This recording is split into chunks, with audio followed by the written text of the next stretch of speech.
Hey everybody, welcome back to Why Not RV. On this week's episode, we're going to go ahead and install our TST tire monitoring system.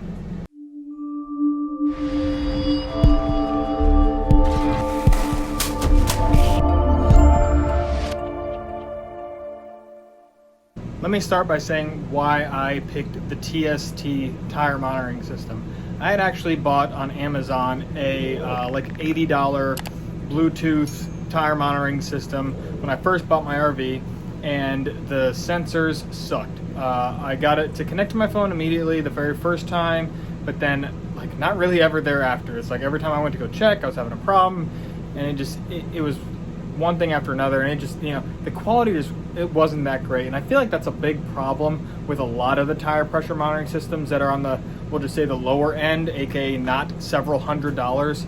I did buy this on Amazon. I'll put a link in the description below to where I bought it. It is still sold through Techno RV, so you can either order it right from their website or right from their Amazon site. I like Amazon, easier to handle, easier to deal with shipping, all that fun stuff. So anyways, the TST system, a lot of people use. It has amazing reviews, and so I figured I'd give it a shot, and I will talk about my first impressions with it, and then maybe later on down the road, a few months from now, I'll do an actual review of, you know, real-time use and how it is. My old truck had tire monitoring inside the truck. The new one, the dually, doesn't have it. I was kind of surprised when I got that truck that it was, you know, 4 years newer and it didn't have the basic tire monitoring system already built into it. But because it doesn't, it gives me the opportunity to have it all on one display with my TST. So I bought the TST 10 sensor. This is 10. 10 sensors. So it's going to have 6 for the truck and 4 for the trailer. So let's start off by opening up the box and getting it installed to the truck. When you order 10 sensors, or the 10 sensor version on Amazon, I'll let you know it only comes with the TST 8. You see right back there, it says TST 507 RV8. So it has 8 sensors inside here, and then they sent me 2 separate sensors right there, and they also sent this sunshade for the display. Not sure if that was like they just added that in there or if it's supposed to come with that. I have no idea, but cool. Let's go ahead and get this thing put inside my truck, figure out where I want it. Let's go ahead and open this thing up and see what comes with it. So, inside, okay, we got some documentation. Got, looks like a little sticker, warranty registration. I'll keep that in the box. Our installation manual.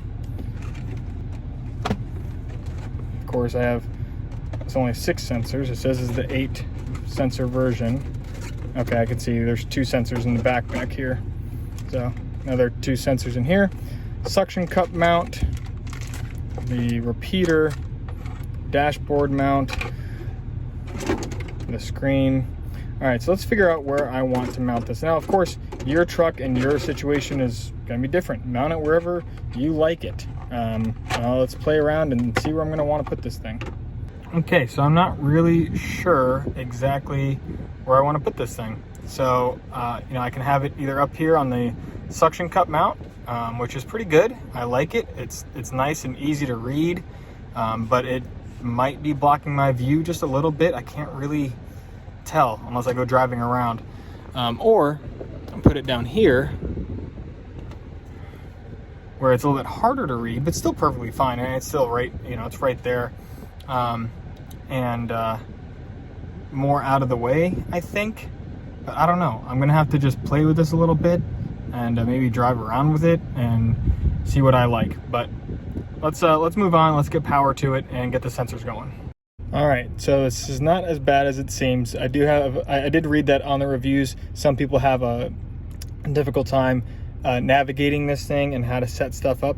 But and it did take me a little bit of a learning curve, but I got it now. So let's kind of show you what happened. So in order to get into the settings of the display, you're going to press and hold the set button for 5 seconds. It's going to start. You'll have options. I'm trying to get the right angle for you.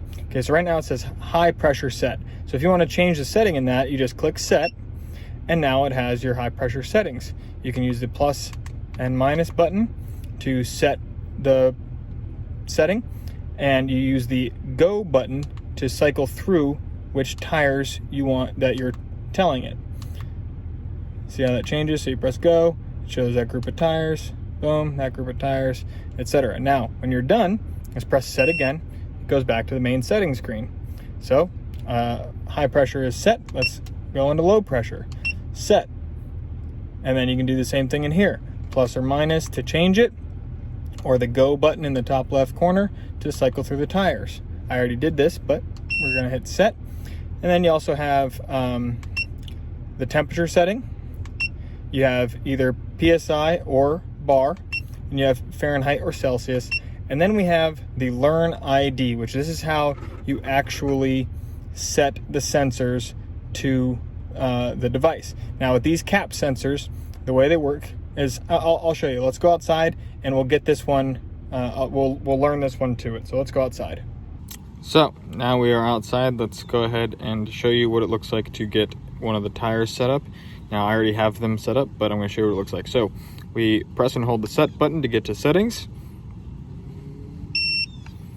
All right, now we cycle,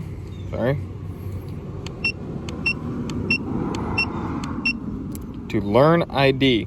Now you can do this one of two ways. You can either do Learn ID, or you can also do Set ID. When you do Set ID, you have to type in the code that's on the sensor manually. When you do Learn ID, it's going to do it automatically. So we're going to hit set. Okay, now again, I already did this, but let's just show you. Okay, so we are currently at the front right tire. So we got the front right tire. What we do is we get to the tire we want to set by either using the plus or minus button. We press set, and it's going to start to flash. Now when it's brand new, it's going to be empty, but then at that point you hold it right to the base of the sensor, to the base of the screen, and we press go.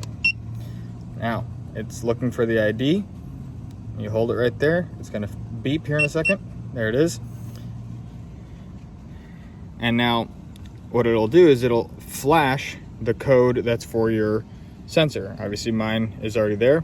It's already got it. But before, it'll just be 6 Fs. And when it learns the code, it'll flash the proper code for the plug, and then you just press set again, and then you're done. That's it. Now you can cycle through to the next tire, whatever you want to do, and do the same exact thing. After driving for a few days and messing with having it on the dash, I had it on a window mount, I finally settled on right there. So I keep, it's right past my rear view mirror, so I can see it. I know the angle kind of makes it look like I can't, but from where I sit, I can see which tire is flashing. I can see the display nice and clean, and it's nice and out of my way, out of my field of view. So, but again, you just got to figure out what's good for you and your vehicle. Some people like the dash mount, some people like it up in this corner. It all just depends on you and your application. Now we have all the sensors installed. I got them installed on the trailer. Everything's wired and everything's programmed up. We're gonna go ahead and install the repeater. It's literally just a positive and negative, and then mount the repeater. I'm just going to put it right here in my battery container box, whatever, that door. So let's go ahead and get this going. So inside my battery box here, we're just going to go ahead and get the positive over here to the positive, and the negative over there to the negative, and mount this thing somewhere, call it a day. That's that. Like I said, positive wire, negative wire, and I used the standard Velcro that it came with. It had a little two-sided Velcro thing, so I just put that right there. Of course, I could secure it with a couple of screws as well. And in the instructions, it says if it has the light on, obviously it means that it is on, it has voltage, and every time it's blinking, it means that it's actually repeating or transmitting data. So you know that it's working if the light's on. If the light's off, something's gone wrong. So now this is just how I wired mine. I have a huge battery bank. I'm not concerned about the parasitic draw that this thing has. If you have a smaller battery bank, I would suggest putting this thing to a 12 volt that is only on when your truck is on, such as your breakaway cable, or something like that, or even just put it to a switch that you can turn it on and off. But for me, I'm not really too concerned about it with the massive battery bank. All right, so that's it. That's how you install the TST TPMS system. Super simple, super basic, but super high quality product. So far, I'm very impressed with it. I like it a lot. I'm gonna do a review down the road after I've been using it for a few months. But so far, I'm very impressed with just the overall quality of everything. I mean, they give you extra O-rings. They give you everything you need right out of the box, and it's really nice that a company does that. So if you have any questions, make sure to drop a comment below, hit that like button, be sure to subscribe and click the bell so you can be notified of my upcoming videos. Thanks for watching Why Not RV. We'll see you next time. Bye.